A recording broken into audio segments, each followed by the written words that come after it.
University మంచి భవిష్యత్తు కోసం తెలుగు విద్యార్థులు ఇష్టపడే యూనివర్సిటీ. కాల్ 9059052378 9059052379. విష్ణు గారికి ఆలోచన వచ్చి 7-8 ఏళ్ళు అవుతుంది. మీరు స్టోరీ మీద కూర్చొని 3 ఏళ్ళు దాటింది. ఫైనల్ గా రెడీ టు రిలీజ్ అనుకున్నప్పుడు వినిపిస్తున్నటువంటి బోల్డ్ అని విమర్శలు అనేవి ఉన్నాయి. బట్ కన్నప్ప అనగానే మీ మదిలో మెదిలింది ఏంటి అసలు? కన్నప్ప అంటే ఒకటే మాట అండి. ఈ భూమి మీద పుట్టిన ప్రతి ఒక్కడు, దేవుడిని నమ్మే ప్రతి ఒక్కడు దేవుడిని ఎప్పుడు ఏదో ఒకటి అడుగుతూనే ఉంటాడు.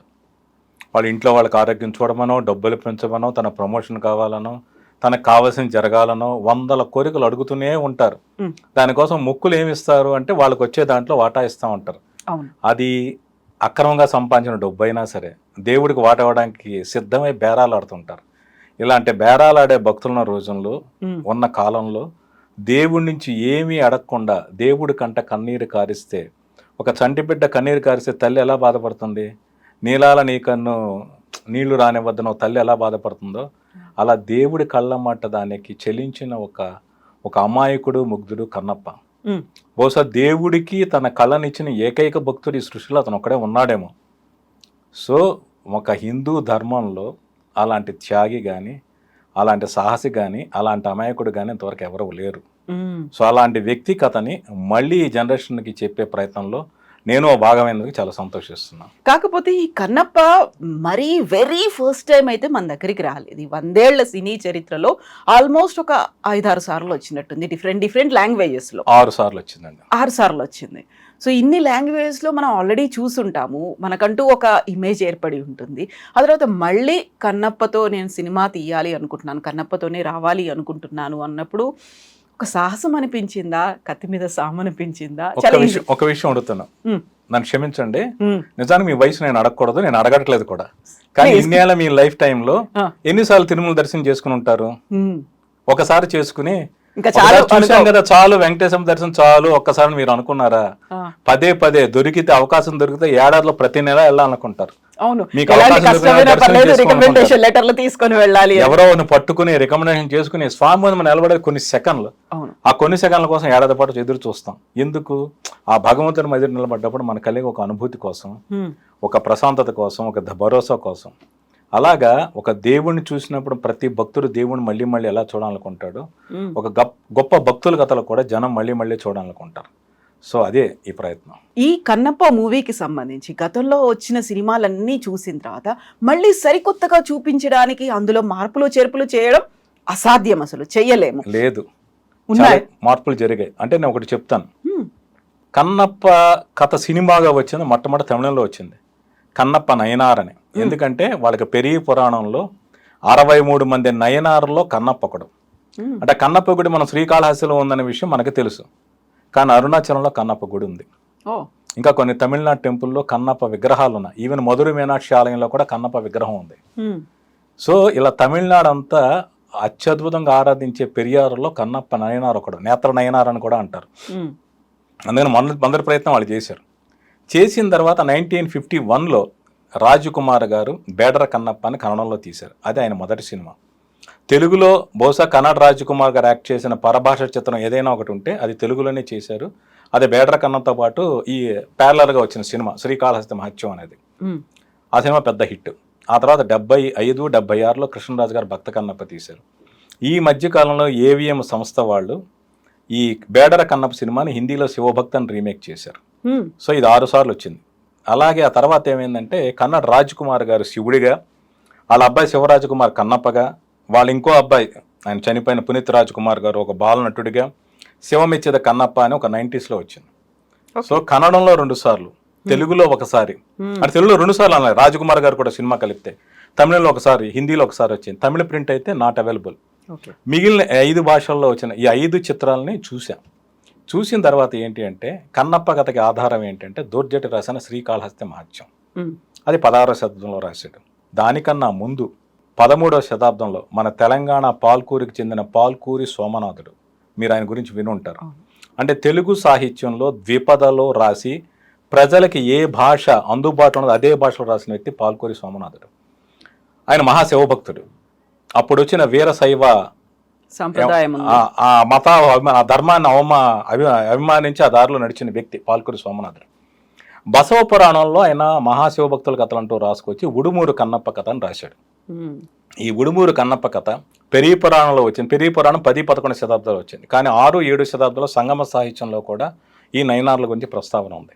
సో ఈ బసవ పురాణం కావచ్చు, దీని నుంచి పెరియ పురాణం నుంచి ఇన్స్పైర్ అయ్యి దూర్జట్ అని ఆయన రాశాడు. ఆయన కల్పనలో కొన్ని జత చేశాడు. అంటే పాల్కురి సోమనాథుడు రాసిన ఉడుమూరు కన్నప్ప కథలో కన్నప్పే, అతను అర్జునుడి అంశ కాదు, అర్జునుడి పునర్జన్మ కాదు. దూర్జటి దాని అర్జునుడి పునర్జన్మని రాశాడు. రాసిన తర్వాత ఆయన ముని మనవడు, ఆయన పేరు కూడా కుమార దూర్జటో ఏదో అనుకుంటా, పేరు తప్పేదో క్షమించండి, ఆయన కూడా మళ్ళీ కాళహస్తి మహత్యం మళ్ళీ ఇంకోసారి రాశాడు. ఈ తాళపత్రాలు 17-18 తర్వాత మిస్ అయిపోయిన తర్వాత సిపి బ్రౌన్ అని ఒక బ్రిటిష్ కలెక్టర్, ఆయన పేరు వినటర్, కడప, ఆయన సాహిత్యం తెలుగు భాష అంటే చాలా అభిమానం. ఆయన తంజావూరులో ఉన్న తాళపత్రాలని తెప్పించి శిథిలమైపోయిన తాళపత్రాలు కొందరు పండితుల చేత పూరించి ఆ పుస్తకాలను ఇంగ్లీష్లో ట్రాన్స్లేట్ చేయించి తెలుగులో పబ్లిష్ చేసే ప్రయత్నం చేశాడు. వాళ్ళు 1816-56 సంవత్సరంలో ఇది ఫస్ట్ టైం పబ్లిష్ చేశారు.